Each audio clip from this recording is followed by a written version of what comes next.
ভাগ্যবানের তীর্থনাথ, তাই তোমার দর্শন পেয়েছে। তুমি আমার প্রণাম নাও দেব, আশীর্বাদ করো। শত দুঃখ কষ্টের মধ্যেও আমি যেন তোমার নাম স্মরণ করে ধর্ম।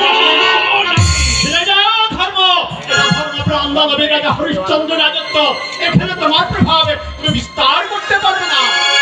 রাজা থেকে আরম্ভ করে প্রজা পর্যন্ত একটা কথাই জানে, তথা ধর্ম তথা ধর্ম তথা জয় তথা জয়।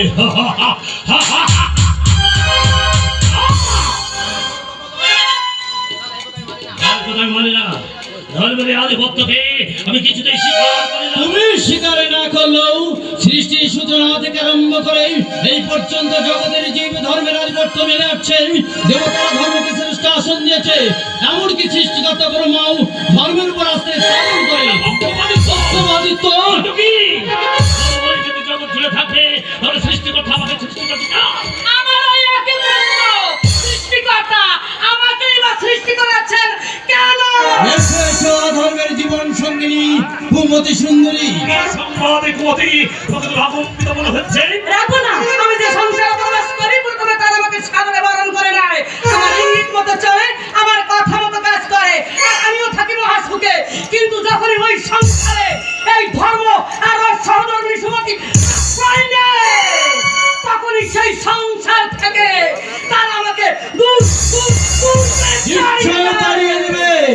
ভুল করে প্রলোভনে পড়ে প্রথমে তারা তোমাকে আশ্রয় দেয়, যখনই বুঝতে পারে তুমি তাদেরকে নরকের পথে টেনে নিয়ে যাচ্ছ, তখনই তাদের মোহ কেটে যায়। তাই তো তারা ধর্মের আশ্রয় নেয়। আমি বলো, জগতে সকলেই যদি ধর্মপথ চলে, সকলেই যদি সুমন্ত্র হয়, তাহলে আমাদের স্থান কোথায়? নরকের অন্ধকারে।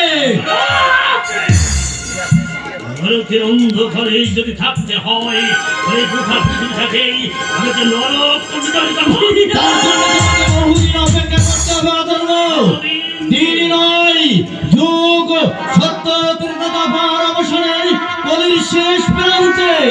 শেষ প্রান্তে না না স্বামী, না, কিছুতেই আমরা এতদিন অপেক্ষা করবো না। তুমি ঠিক বলেছো কুমতি, তার আগে আমি আমার শ্রেষ্ঠত্ব প্রমাণ করবো। অনেক তো চেষ্টা করেছ অধর্ম, তুমি আর তোমার এই লীলা সহচরী কুমতি বহুবার মানব দানবের উপর প্রভাব বিস্তার করতে চেষ্টা করেছ, কিন্তু শেষ